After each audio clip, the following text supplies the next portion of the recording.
El conductismo sostiene que el comportamiento humano es el resultado del aprendizaje a través de la observación, en cómo el ambiente y las consecuencias influyen en la conducta humana. El aprendizaje es visto como una adquisición de nuevas conductas o comportamientos. Se produce en el momento en que el estímulo ambiental provoca una respuesta en el individuo. Su objetivo principal es que el alumno aprenda. Domina en ella la importancia de los datos sobre los conceptos. Entre sus características más sobresalientes se puede mencionar que se distingue por centrarse en el estudio de los comportamientos observables y medibles, y no en los procesos internos del individuo. Con este se considera que el comportamiento humano es el resultado del aprendizaje a través de la experiencia y la interacción con el ambiente. También se caracteriza por sostener que el aprendizaje se produce por el condicionamiento estímulo-respuesta. Si la respuesta es seguida por una consecuencia positiva, el comportamiento se refuerza. El refuerzo y castigo son centrales. El refuerzo se utiliza para fomentar los comportamientos deseables, en tanto los castigos para evitar los no deseados. Se puede decir que con esta práctica se fomenta el individualismo, la competencia entre los alumnos, haciendo a un lado los principios de cooperación. Desde el conductismo se piensa que el comportamiento se puede modificar, moldear a través del aprendizaje y la experiencia. Resalta su ambientalismo, la influencia del medio, planteado que el medio y el ambiente son los iniciadores del aprendizaje, el ambiente lo impulsa. El aprendizaje es memorístico, repetitivo y mecánico. Usa métodos empíricos para medir y cuantificar los comportamientos observables y evaluar las modificaciones que sufre el individuo en su proceso de aprendizaje. Los principales exponentes o representantes del conductismo fueron Thorndike, quien formuló las leyes del aprendizaje, es decir, la ley del efecto, del ejercicio y de la disposición; Watson, el cual su objetivo teórico es la predicción y control de la conducta; Pavlov aportó los principios del condicionamiento clásico, y Skinner aportó la teoría del condicionamiento operante. En la teoría del condicionamiento operante, Skinner considera que las consecuencias que siguen a una conducta pueden aumentar la probabilidad de que ésta se repita o bien disminuya. Todo dependerá del refuerzo que se otorgue, el cual puede ser un reforzador positivo o negativo. El condicionamiento clásico parte de una postura ambientalista en la que las conductas se generan a partir de asociaciones de estímulo-respuesta. Los principios que rigen estas asociaciones son generalización, discriminación y extinción. Una generalización, cuando la respuesta asociada inicialmente a un estímulo puede darse ante estímulos similares o equivalentes funcionalmente. El proceso contrario a la generalización se denomina discriminación, que se produce cuando la persona aprende a dar la respuesta ante un estímulo condicionado. La extinción se produce ante la ausencia continuada del estímulo incondicionado, provocando que la respuesta condicionada se debilite, incluso puede desaparecer.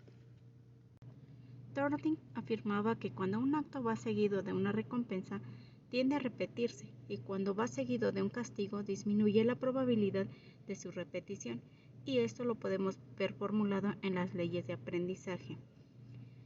Ley de la disposición. Para producir aprendizaje o asociación entre estímulo y respuesta, es necesario una serie de condiciones que predispongan a ello, es decir, la disposición del sujeto contribuye al aprendizaje. La ley del efecto. La asociación estímulo-respuesta se fortalece cuando se produce una consecuencia satisfactoria. En otras palabras, es que para que ocurra el aprendizaje se necesita un refuerzo. Esa es la ley más importante de las enunciadas por Thorndike, la que más peso ha tenido en el condicionamiento operante. Ley del ejercicio. Entre más veces se dé una conexión entre un estímulo y respuesta seguida de una recompensa, más se fortalecerá esa unión, y a menor conexión entre estímulo y respuesta se debilitarán con el desuso. Esto también tenderá a desaparecer. Watson, por su parte, abogaba por un enfoque puramente objetivo y científico en la psicología.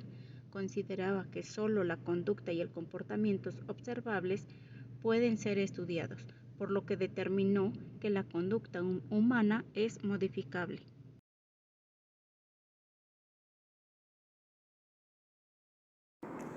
El aprendizaje es el cambio relativamente permanente del comportamiento que sufre como resultado de la experiencia o de la práctica y que la persona construya asociaciones entre la conducta manifestada, cuando el estímulo, el conocimiento y la verdad existen, fuera de la mente del individuo, y por lo tanto es subjetivo, depende de estímulos externos. El aprendizaje ocurre cuando la persona hace algo experimental o por ensayo y error. Solo cuando ocurre estos tres eventos puede ser descrito, se puede decir si hubo aprendizaje. Smith, 1998.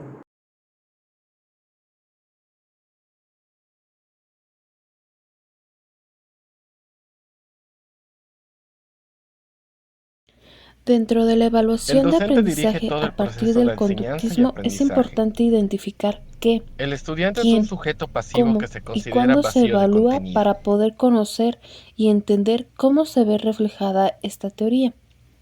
En este punto se evalúan resultados.